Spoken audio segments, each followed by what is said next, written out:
The dust cloud appeared on the horizon just as the sun began its descent behind the mesa, casting long shadows across the weathered ranch house that had stood empty of human voices for longer than most men could bear. What Samuel Martinez saw through his cracked window that evening would shatter 15 years of self-imposed isolation and transform not just his own life, but the lives of 10 desperate Apache families who had nowhere else to turn. In a world where trust had become as scarce as water in the desert, an unlikely friendship was about to bloom between a broken-hearted rancher and the very people his neighbors feared most. This is the true story of how humanity's greatest gift, compassion, can bridge the deepest divides and heal the wounds that time alone cannot touch. Samuel Martinez had not spoken to another human being in 3 weeks when he first spotted the riders approaching his ranch. The silence had become his companion, as familiar as the creaking of the windmill that drew water from the deep well his grandfather had dug with his bare hands 60 years earlier. Samuel preferred it this way now, after everything that had happened. The morning of October 15th, 1892, began like every other morning for the past 15 years. Samuel rose before dawn, his weathered hands automatically reaching for the coffee pot that sat cold on the cast iron stove. His movements were mechanical, practiced, like a man performing a ritual he no longer questioned. The coffee was bitter, always bitter, because he bought the cheapest beans from the general store in Tucson, 40 miles away, and only ventured into town when his supplies ran desperately low. The ranch house reflected its owner's isolation. Paint peeled from the wooden shutters like dead skin, and the front porch sagged under the weight of accumulated neglect. Inside, dust particles danced in the shafts of morning light that struggled through windows clouded by years of desert storms. The furniture remained exactly as Maria had left it, down to the embroidered cushion she had been working on the day she died. Samuel could not bear to move anything, as if preserving her arrangement of their belongings might somehow preserve her memory more vividly. His daily routine never varied. After coffee, he would walk the perimeter of his property, checking the fence lines that enclosed nearly 2,000 acres of scrubland and sparse pasture. The land had been in his family since his grandfather arrived from Mexico, carrying nothing but determination and the deed to this harsh but beautiful territory. Samuel's cattle, a hardy breed that could survive on desert grass and precious little water, grazed in scattered groups across the property. He counted them each morning, not because he feared theft, but because the numbers gave him something concrete to hold on to in a world that had become increasingly abstract and painful. The loneliness had not always defined him. There was a time when Samuel Martinez had been known throughout the territory as a generous man with a quick smile and an open door. His ranch had been a gathering place for neighbors, traveling merchants, and anyone else who needed a meal or a place to rest. Maria had been the heart of that hospitality, her laughter filling the house like music, her cooking drawing people from miles around. They had planned to fill the house with children, to build a legacy that would span generations on this land that had already seen so much history. But Maria's death in childbirth had taken not only her life and that of their unborn son, but also Samuel's connection to the world beyond his property lines. The midwife had done everything she could, but the nearest doctor was 2 days' ride away, and the complications had developed too quickly. Samuel had held Maria's hand as her life slipped away, whispering promises he knew he could never keep, begging a God who seemed to have turned his face away from their small corner of the desert. The neighbors had tried, in the beginning, to draw him back into the community. They brought food and offered condolences, inviting him to join them for meals and church services. But Samuel found their sympathy unbearable, their healthy children and happy families a constant reminder of what he had lost.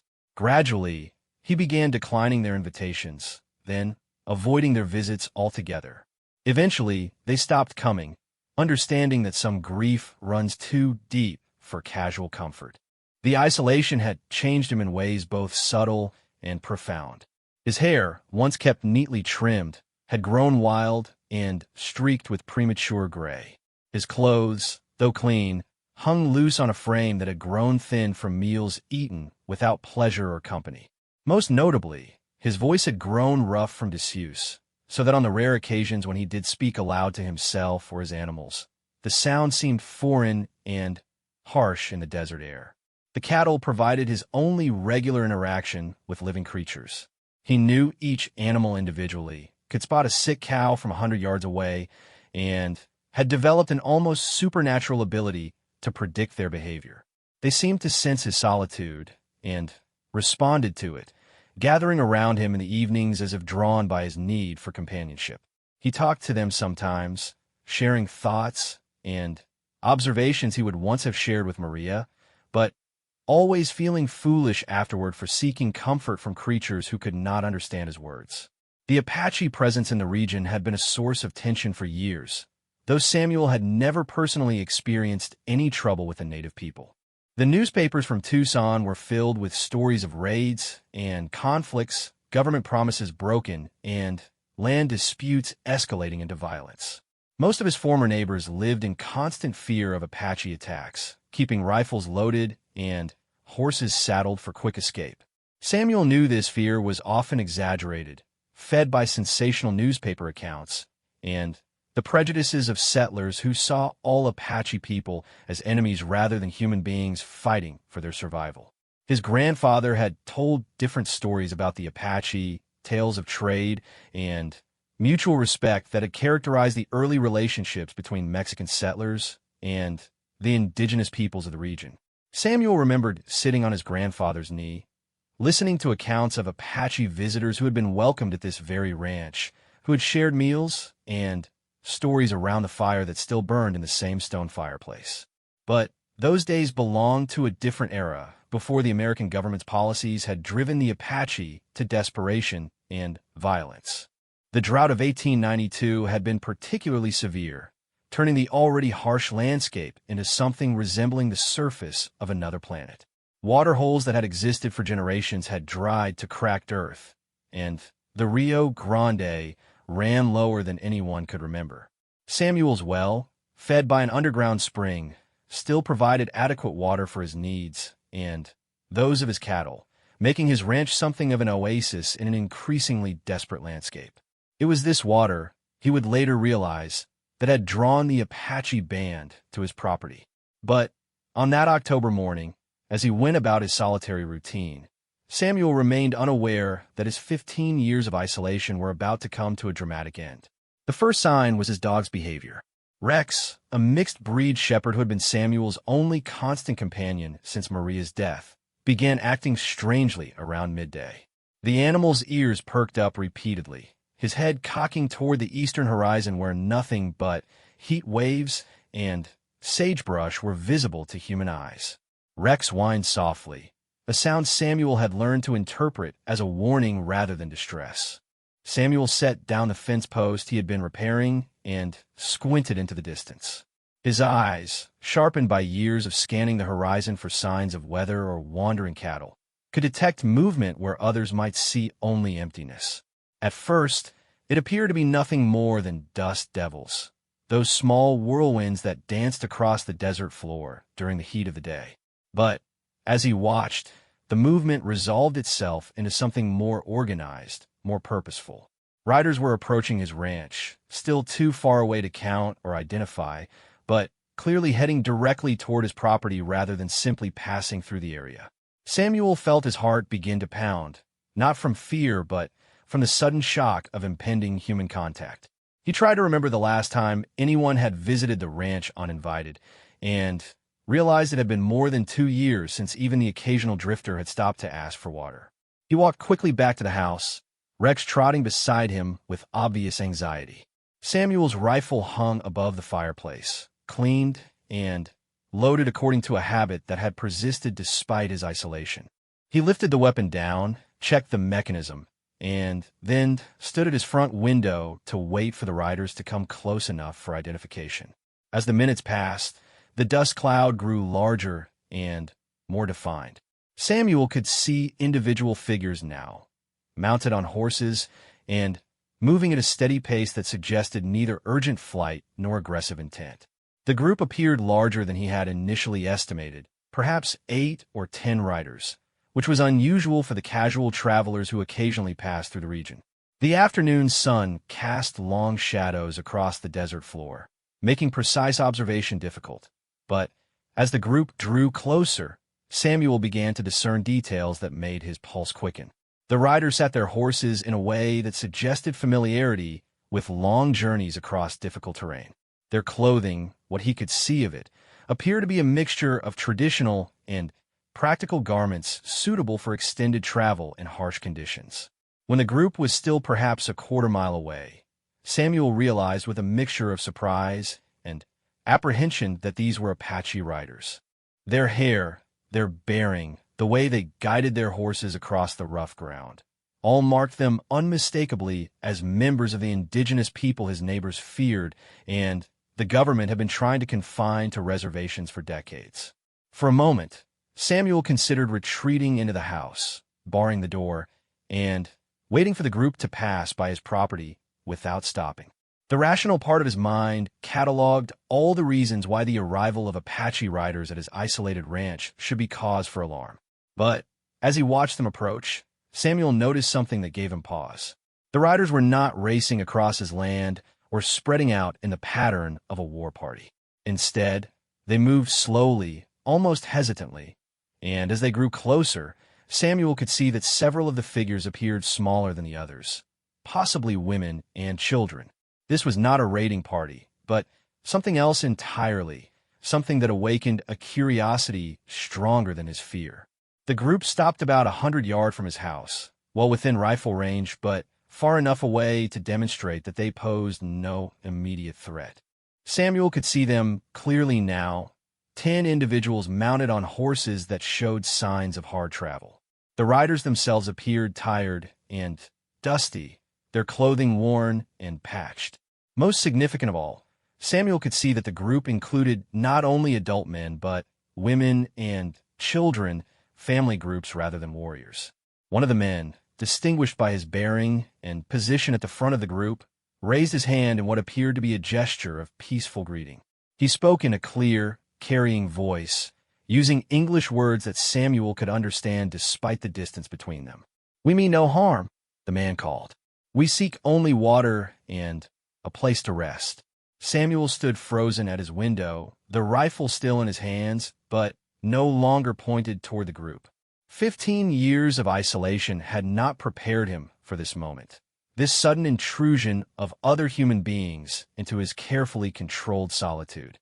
Part of him wanted to shout for them to leave his property immediately, to preserve the barriers he had built around his grief and his land. But another part of him, a part that had been buried but not destroyed by years of loneliness, recognized something in the tired faces of the women and children in the group. These were people in need, travelers who had come to his door seeking the most basic necessities of survival. And despite everything that separated them, despite the fear and prejudice that dominated the relationship between their peoples, Samuel Martinez found himself remembering his grandfather's stories of hospitality and shared humanity. The afternoon light was beginning to fade, and Samuel knew that whatever decision he made in the next few moments would determine not only the immediate fate of these Apache travelers, but possibly his own future as well. 15 years of solitude had taught him that some moments arrive with the weight of destiny, demanding choices that will echo through all the days that follow. As Samuel stood at his window, looking out at the group of Apache families who had appeared at his ranch like figures from a dream or a memory, he felt the first stirrings of something he had not experienced in years. It was not yet courage, and it was not yet compassion, but it was movement in his heart, a loosening of the bonds that had held him prisoner in his own grief for so long. The man who had spoken continued to wait patiently, his hands still raised in greeting, his horse standing perfectly still in the growing shadows of evening. Behind him, the women and children sat quietly on their mounts, their faces turned towards Samuel's house, with expressions of hope mixed with exhaustion. Samuel Martinez, who had spent 15 years learning how to live without other human beings, now faced the most important decision of his solitary existence. The Apache visitors had asked for water and shelter, but what they offered in return, though neither they nor Samuel yet realized it, was the possibility of redemption, healing, and a return to the kind of life his grandfather had taught him to value above all else. Samuel's hands trembled as he set the rifle against the wall and stepped onto his front porch. The wooden boards creaked under his weight, a sound that seemed unnaturally loud in the desert silence. Rex pressed close against his legs, sensing his master's uncertainty, but offering the only comfort a loyal dog could provide. The Apache leader remained motionless on his horse, waiting with the patience of a man who understood that trust must be built slowly, like a careful fire that would not burn too quickly or too bright. Samuel could see him more clearly now, a man perhaps in his 40s with graying hair braided with leather strips and feathers. His face was weathered by sun and wind, marked by lines that spoke of both hardship and wisdom.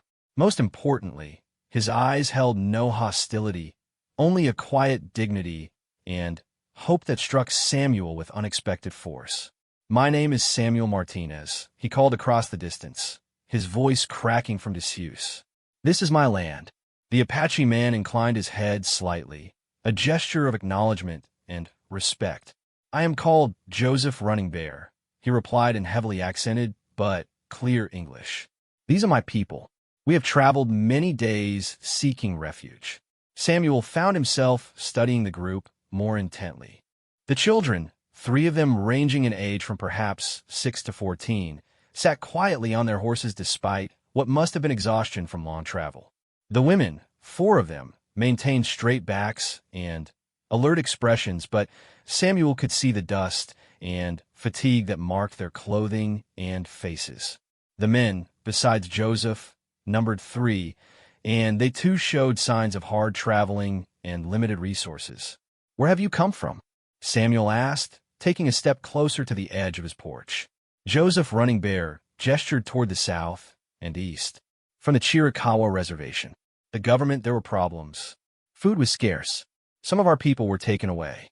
We left to find a better place for our children." Samuel understood the implications immediately. The newspaper account from Tucson had mentioned ongoing troubles at the Apache reservations, stories of inadequate food supplies, corrupt agents, and policies designed more to control than to care for the indigenous peoples confined there.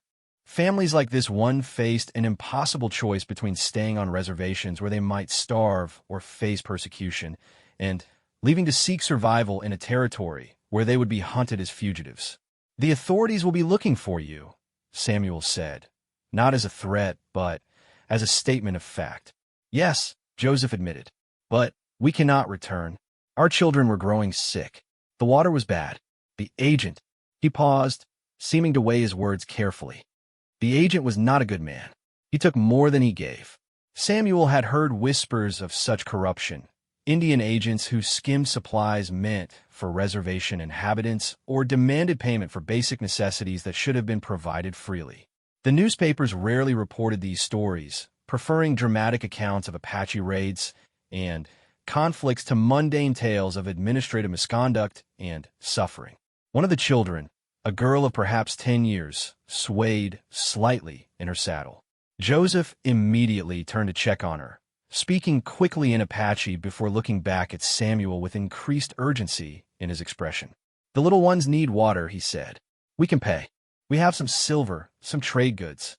Samuel looked at the child, seeing in her pale face and drooping posture the universal signs of dehydration and exhaustion. 15 years of isolation fell away in an instant, replaced by memories of Maria tending to sick animals and injured visitors with the same instinctive compassion that now stirred in his own chest. "Put your weapons on the ground," Samuel said, not because he feared treachery, but because he needed to demonstrate to any watching eyes that this was a peaceful encounter. "All of you. Then, bring the child to the well." Joseph Running Bear spoke quickly to his companions in their native language. Samuel watched as each member of the group, including the children old enough to carry them, placed knives, arrows, and one old rifle on the ground beside their horses.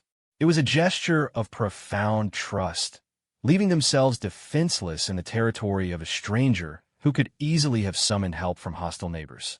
Joseph dismounted and helped the sick child down from her horse.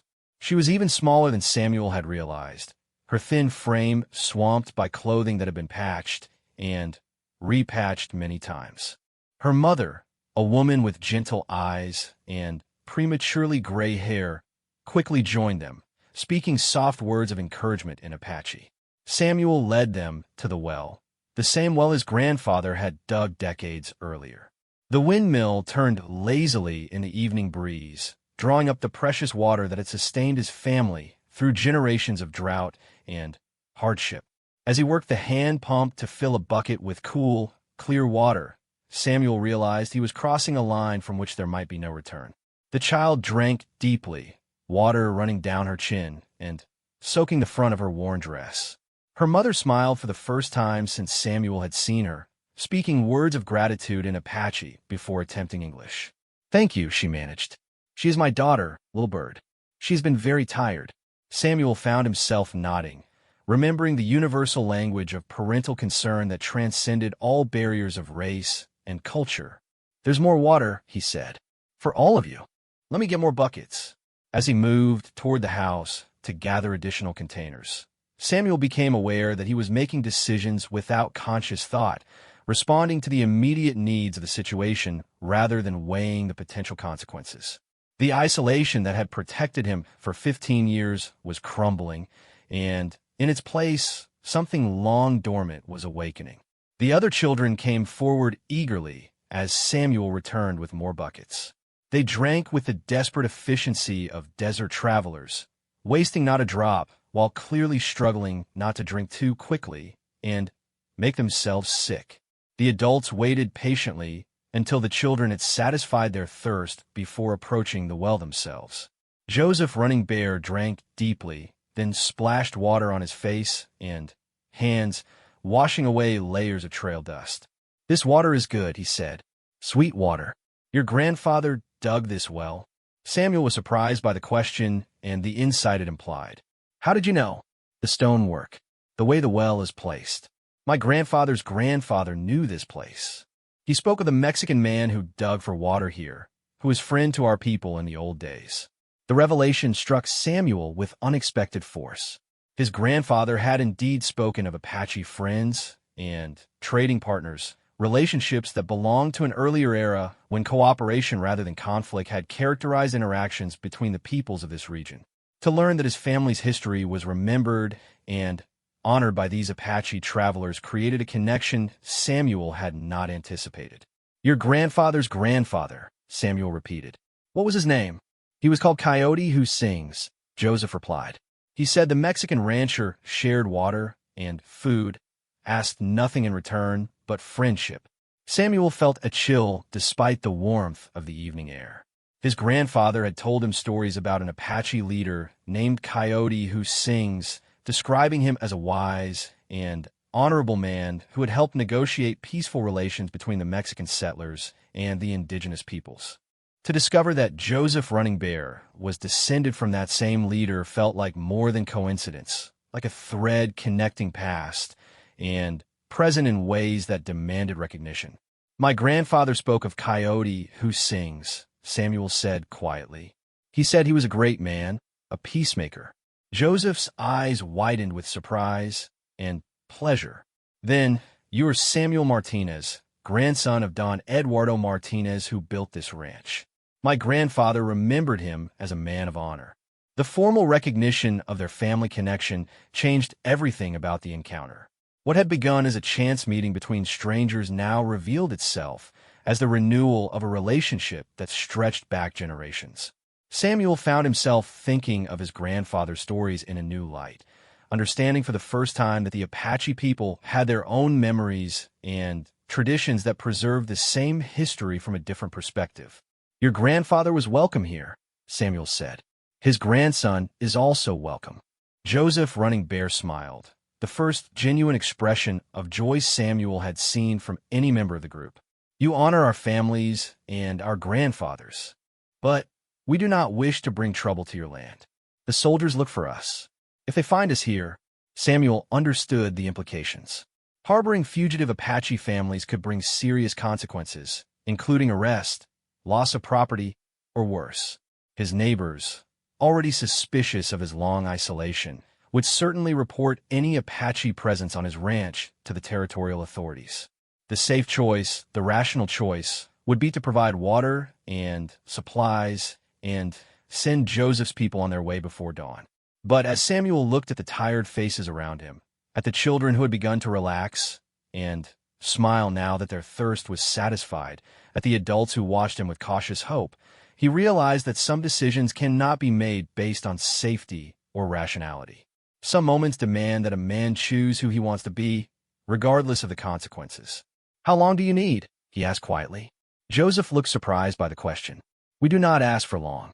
A few days to rest, to let the children recover their strength, to decide where we can go that will be safe." Samuel nodded slowly, understanding that he was about to commit himself to a course of action that would transform not only the immediate situation, but potentially the entire direction of his life. 15 years of isolation had taught him to value security and predictability above all else. Now, he was choosing to abandon both in favor of something more important, but far more dangerous. "You can stay," he said, "as long as you need." The relief that washed over the faces of Joseph's people was immediate and unmistakable. The women began speaking rapidly in Apache, their voices carrying tones of gratitude and disbelief. The men nodded gravely, understanding the magnitude of Samuel's offer and the risks he was accepting on their behalf. "We have some silver," Joseph said again, "and my wife makes beautiful baskets. We can work. We do not wish to be burdens." Samuel waved away the offer of payment. "There's work enough for everyone. But first you need food and rest. When did you last eat?"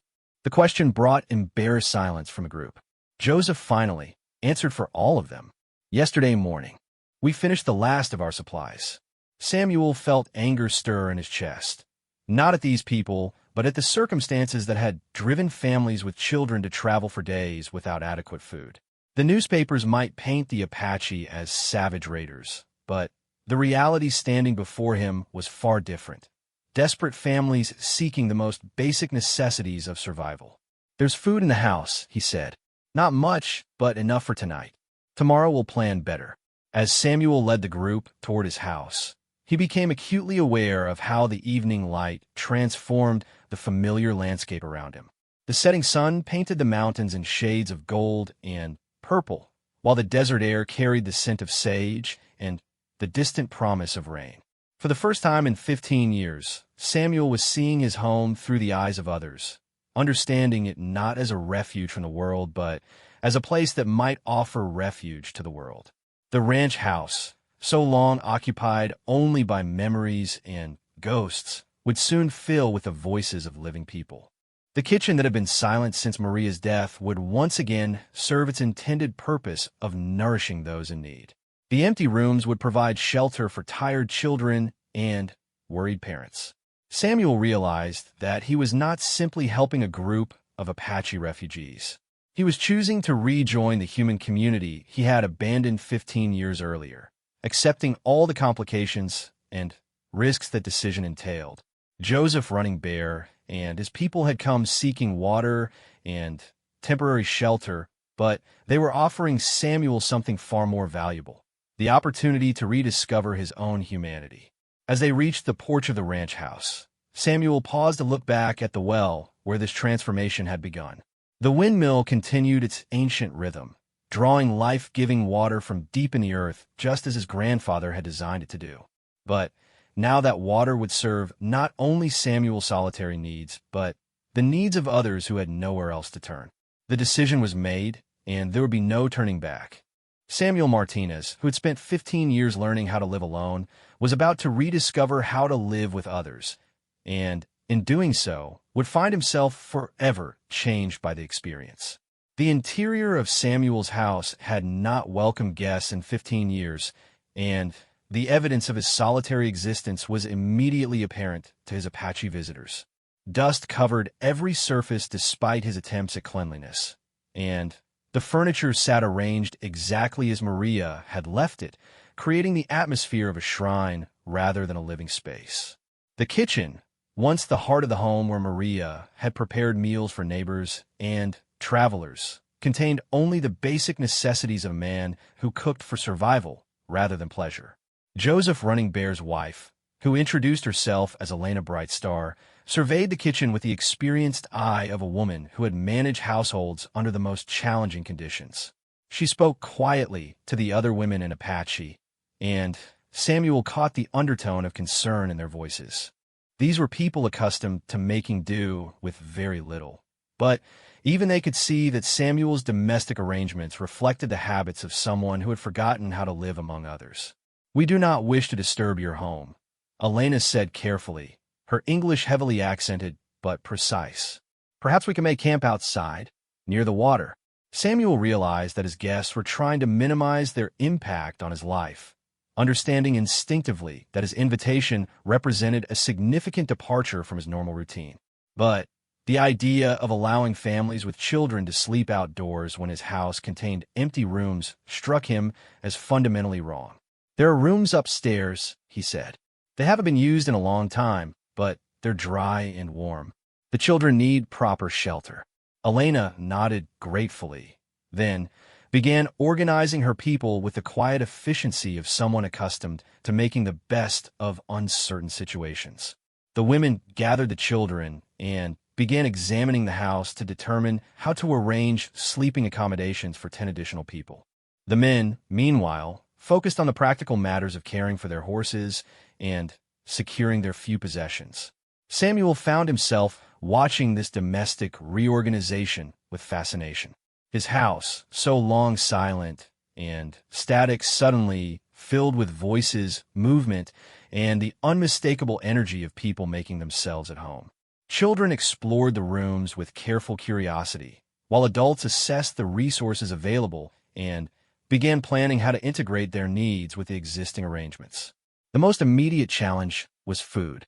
Samuel's pantry, designed for one person with simple tastes, contained flour, beans, coffee, and little else. Elena examined his supplies with the practiced assessment of a woman who had learned to create meals from minimal ingredients. "Tomorrow, the men will hunt," Joseph announced. "There are deer in these mountains still?" Samuel nodded. "Some. And rabbits. I have snares and my rifle if you need it." "We have our own ways," Joseph replied with a slight smile. "But we would be grateful for the use of your snares." As the evening progressed, Samuel began to understand the complex dynamics of the group that had taken refuge on his ranch. Joseph Running Bear was clearly the leader, but his authority was based on respect and consensus rather than domination. Elena, his wife, managed the domestic arrangements with quiet competence, while the other women contributed their own skills and knowledge to the collective effort of survival. The children, despite their exhaustion and the trauma of leaving their home, displayed a resilience that impressed Samuel. Little Bird, the sick child who had first drawn his compassion, had recovered quickly with rest and adequate water. She now helped her mother and the other women prepare a simple meal from Samuel's meager supplies, grinding corn with practiced movements despite her young age. The teenager among the children, a boy named Michael Hawk Feather, possessed a serious demeanor that suggested he had been forced to mature quickly by circumstances beyond his control. He worked alongside the men, caring for the horses and helping to establish a secure perimeter around the ranch house. His English was better than most of the adults, suggesting formal education that had been interrupted by their flight from the reservation. "You attended the agency school," Samuel observed as he and Michael worked together to move the horses to a sheltered area behind the house. Michael nodded, his expression darkening. "For 3 years. They said we must learn the white man's ways, forget our own language, become like farmers. But they gave us nothing to farm with, no good land, no tools that worked." Samuel heard in Michael's voice the frustration of a young man caught between two worlds, educated enough to understand the promises made by the dominant culture, but experienced enough to recognize their emptiness. The boy's situation highlighted the impossible position faced by Apache people, pressured to abandon their traditional ways, but denied meaningful opportunities to succeed in the new economy imposed upon them. "What do you want to do?" Samuel asked. "If you could choose freely." Michael considered the question seriously before answering. "I want to learn both ways. The old ways from my grandfather, the new ways from books and schools. Maybe then I can help my people find a path that works. The boy's answer revealed a wisdom that impressed Samuel. Unlike the newspaper accounts that portrayed Apache people as either noble savages clinging to primitive ways or failed attempts at civilization, Michael represented something more complex and hopeful, a young person seeking to create a synthesis that honored his heritage while adapting to changing realities. As night fell, the house took on a warmth and energy that Samuel had forgotten was possible. The women had managed to create a satisfying meal from his limited supplies, adding herbs and seasonings they carried in their travel packs to transform basic ingredients into something that actually tasted good. The children, fed and rested, began to relax enough to display their individual personalities. Little Bird proved to be a chatterbox when she felt safe, mixing Apache and English in streams of conversation that made the adults smile. Her older brother, a boy of perhaps 12 named Tommy Crow Dog, displayed an impressive knowledge of the natural world, pointing out details about the local plants and animals that even Samuel, after years on the land, had not noticed. The youngest child, a boy of perhaps 6 called Billy Small Bear, had initially been shy and withdrawn, staying close to his mother and watching Samuel with wide, uncertain eyes. But as the evening progressed, and it became clear that the strange white man posed no threat, Billy began to demonstrate the natural curiosity of a child exploring new territory. The adults, meanwhile, engaged in careful conversations designed to establish the boundaries and expectations of their temporary arrangement. Joseph made it clear that his people understood they were guests and would contribute whatever they could to their own support. Samuel, unaccustomed to negotiating shared living arrangements, found himself learning how to balance his desire to help with respect for his guests' dignity and independence. "We do not wish to change your life too much," Elena said as the group prepared for sleep. "You have been alone here for a long time. This must be difficult for you." Samuel considered her words, recognizing the perceptiveness behind them. His isolation had indeed become a carefully constructed barrier against the pain and unpredictability of human relationships. Opening his home to 10 Apache refugees represented more than simple hospitality. It meant abandoning the emotional defenses that had protected him for 15 years. "It's different," he admitted, "but not bad different." Elena smiled, understanding that this was as much emotional honesty as Samuel was prepared to share with people he had known for only a few hours. The fact that he was making any effort to accommodate their needs, despite his obvious discomfort with change, spoke to a fundamental decency that had survived his years of solitude. The sleeping arrangements required creative problem-solving. The house contained 3 bedrooms upstairs, plus Samuel's own room on the ground floor. The women and children would share the upstairs rooms, while the men would sleep in the main room downstairs, near the fireplace and the rifle that Samuel kept loaded as a precaution rather than a threat. As Samuel prepared for bed, he became aware of how different the house sounded with other people in it. Footsteps on the floors above, quiet conversations in Apache, the occasional cry of a child having a bad dream quickly comforted by a mother's voice. These were the sounds of a living home, a place where families found safety and comfort. Rex, Samuel's faithful dog, had initially been uncertain about the sudden arrival of so many strangers. But children have a universal ability to win over even the most reserved animals, and by bedtime, Rex had appointed himself guardian of the youngest visitors, stationing himself on the floor between their sleeping areas and the stairs. Samuel lay in his own bed, staring at the ceiling and listening to the unfamiliar sounds of a house full of people. For 15 years, his bedroom had been a sanctuary of silence, broken only by the sounds of wind, creaking wood, and his own breathing. Now he could hear the soft murmur of parents settling their children for the night, the whispered conversations of adults planning for tomorrow's challenges. The change was overwhelming and comforting at the same time. Samuel realized that some part of him had missed these sounds without consciously acknowledging the loss. Maria had filled the house with similar energy, her presence making every room feel alive and purposeful. Now, for the first time since her death, the house felt like a home rather than a museum. But, along with comfort, came anxiety about the future.